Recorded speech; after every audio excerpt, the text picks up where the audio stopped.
Magandang araw mga kaibigan. Bigyan natin ngayon ng opinion, reaction itong post ng News 5, title, "Good luck po." Pahayag ito ni Jose Claire Castro tungkol sa Senate bill ni Senator Amy, yung Rodrigo Roa Duterte bill. Nagkomento ang Malacanang sa inihaing PRRD bill ni Senator Amy Marcos na layong patawan ng parusa at gawing krimen ang pagsuko ng isang Pilipino sa foreign jurisdiction na walang arrest warrant mula sa Philippine Court. Ayon kay Palace Press Officer Attorney Claire Castro, bahagi naman ng trabaho ng mga senador ang magpasa ng mga batas na makakatulong sa bansa at hindi para sa pansariling interest lamang. So yun, ito yung sabi niya, trabaho naman ng isang senador na gumawa ng hindi So, inaakusahan ba niya si Senator Amy Marcos na itong Senate bill, PRRD bill ay pangsariling interest ni Senator Amy? Ano sa tingin niyo? Yung extraordinary rendition ang tawag dyan eh. Para sa akin, nakakahiya yung nangyari. Pinagtatawanan tayo sa buong mundo. Merong isang abogado, Luhalahati Vista. Magaling eh. Palagi siyang nagpo-post. Yung karanasan niya, nag-attend siya ng International Lawyers Conference sa isang bansa, no, sa abroad. Then pinag-usapan yung nangyari kay PRRD. Nung mabanggit na yung nangyari nga sinurrender ng Philippine government ang dating Pangulo. Nako, doon daw sa table nga kung saan nakaupo yung abogadong ito, grabe daw ang tanong sa kanya ng mga kapwa niyang mambabatas na para bang sinisisi nila ang yung abogado na yon, bakit ginawa niyo yan sa dati niyong presidente, kung sa amin yan hindi pwede, ganon. Yung mga international lawyers conference ito grabe daw ang hindi ko ma-explain yung hiyang-hiya itong abogadong ito. Nirarason na lang niya kung ano yung pronouncement ni Secretary Boying Rimulya. Yun lang din sinasabi niya, kailang hiyang-hiya ako, sabi niya, sa nangyari. So nakakaya. Kaya kung ako ang yung tatanungin, opinion ko lang ito, maganda yung PRRD bill ni Senator Amy Marcos. Kung sa tingin ni Jose Claire Castro pang sariling interest ni Senator Amy, opinion lang niya yun. Okay, opinion yun. To me, maganda yung batas na ganyan na maparusahan, gawing krimen, yung extraordinary rendition para hindi na maulit. Baka mamaya nagawa nila sa dating presidente. So ibig sabihin kahit sino sa atin, pwede nilang isurrender, dalhin din sa ICC. Ayoko nun. Kung may kasalanan ako, dito ako lilitisin sa ating sariling bansa. Bahala nang makulong ako. Basta dito lang sa ating sariling bansa dahil may kalayaan tayo. We're a sovereign nation. Yung ginawa nila kay PRRD is talagang nakakatawa. Isang sampal sa ating judiciary. Ito. Speaking of judiciary na buhay, kanina na-vlog ko na, i-review ko na lang.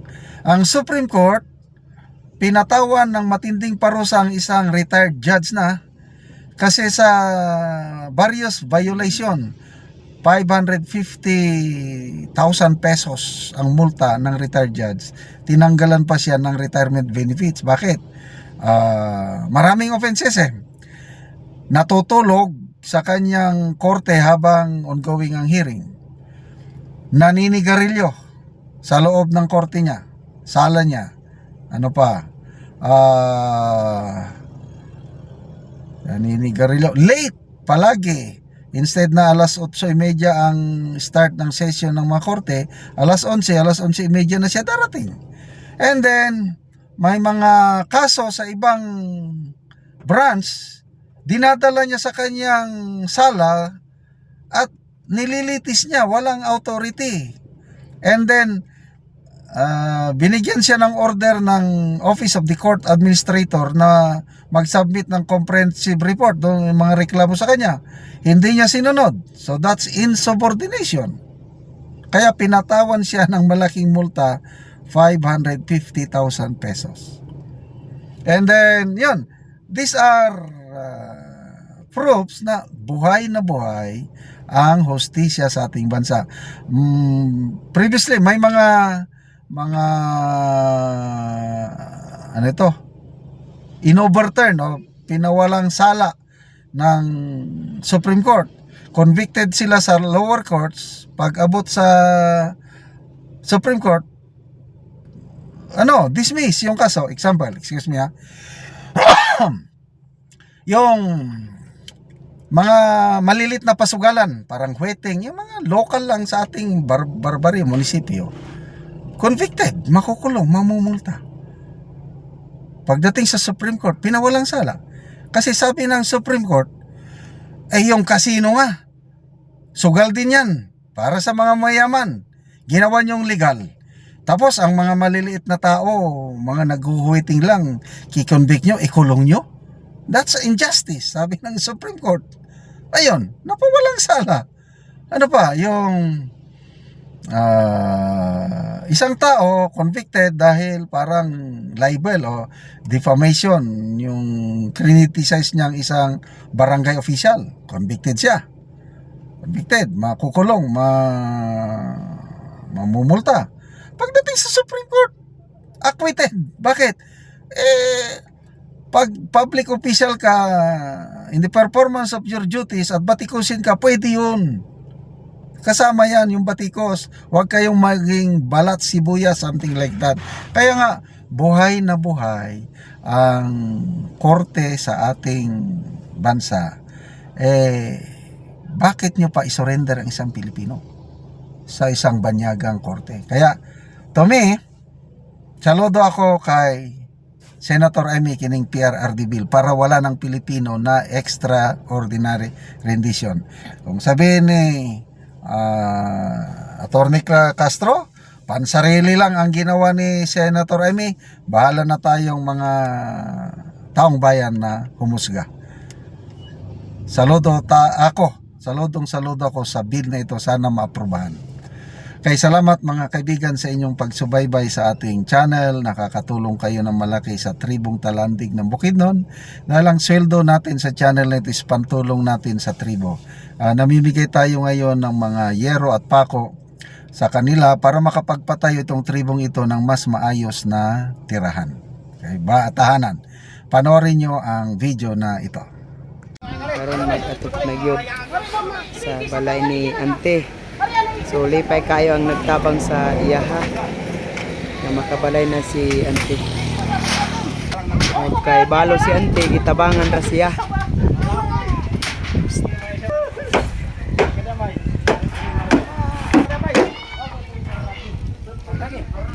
Kabalay na gyud si Ante.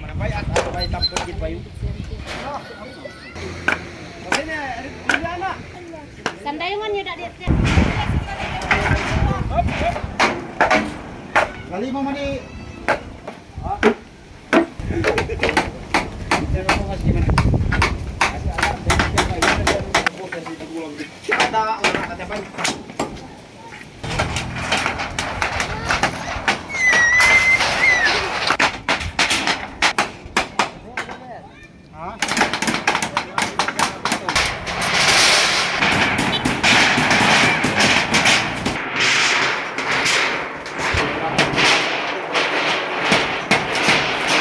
man, di ay, wala man daw pa.